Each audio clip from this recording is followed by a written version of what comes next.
Doctrine and Covenants of the Church of Jesus Christ of Latter-day Saints. Section 82.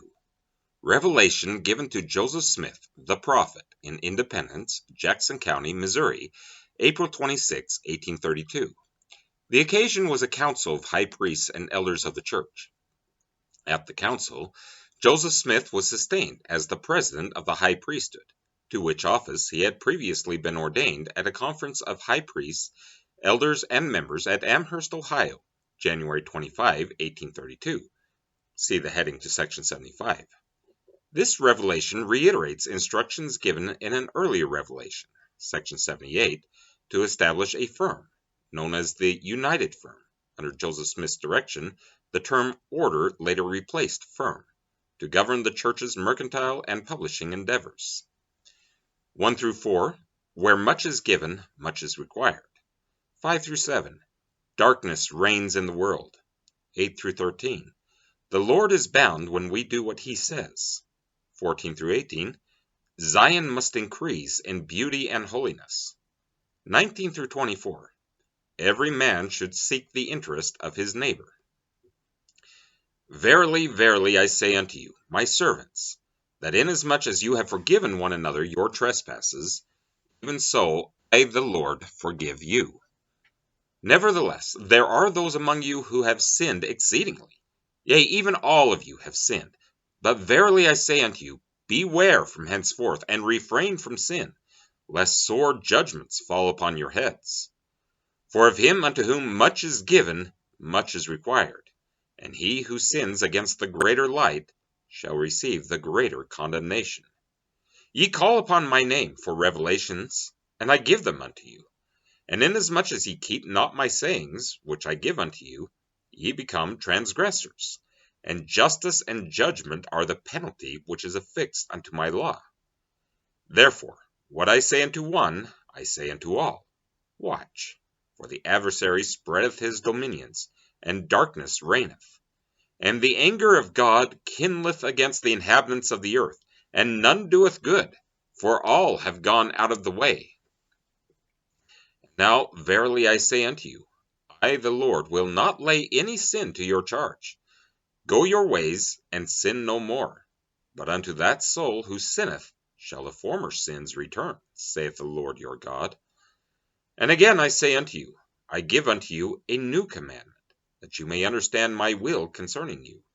Or in other words, I give unto you directions, how you may act before me, that it may turn to you for your salvation. I the Lord am bound when ye do what I say, but when ye do not what I say, ye have no promise. Therefore, verily I say unto you, that it is expedient for my servants, Edward Partridge, and Newell K. Whitney, A. Sidney Gilbert, and Sidney Rigdon, and my servant Joseph Smith, and John Whitmer, and Oliver Cowdery, and W. W. Phelps, and Martin Harris, to be bound together by a bond and covenant that cannot be broken by transgression, except judgment shall immediately follow in your several stewardships, to manage the affairs of the poor, and all things pertaining to the bishopric, both in the land of Zion and in the land of Kirtland. For I have consecrated the land of Kirtland in mine own due time, for the benefit of the saints of the Most High, and for a stake to Zion. For Zion must increase in beauty and in holiness. Her borders must be enlarged. Her stakes must be strengthened. Yea, verily I say unto you, Zion must arise and put on her beautiful garments. Therefore I give unto you this commandment, that ye bind yourselves by this covenant, and it shall be done according to the laws of the Lord. Behold, here is wisdom also in me for your good. And you are to be equal, or in other words, you are to have equal claims on the properties, for the benefit of managing the concerns of your stewardships, every man according to his wants and his needs, inasmuch as his wants are just.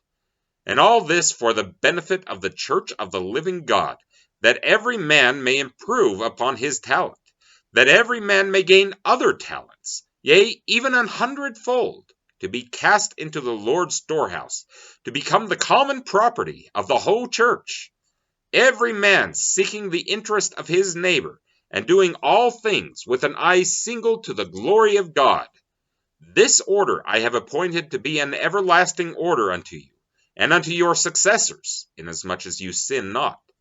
And the soul that sins against this covenant, and hardeneth his heart against it, shall be dealt with according to the laws of my church, and shall be delivered over to the buffetings of Satan until the day of redemption. And now, verily I say unto you, and this is wisdom, make unto yourselves friends with the mammon of unrighteousness, and they will not destroy you. Leave judgment alone with me, for it is mine, and I will repay. Peace be with you. My blessings continue with you. For even yet the kingdom is yours, and shall be forever, if you fall not from your steadfastness. Even so, amen.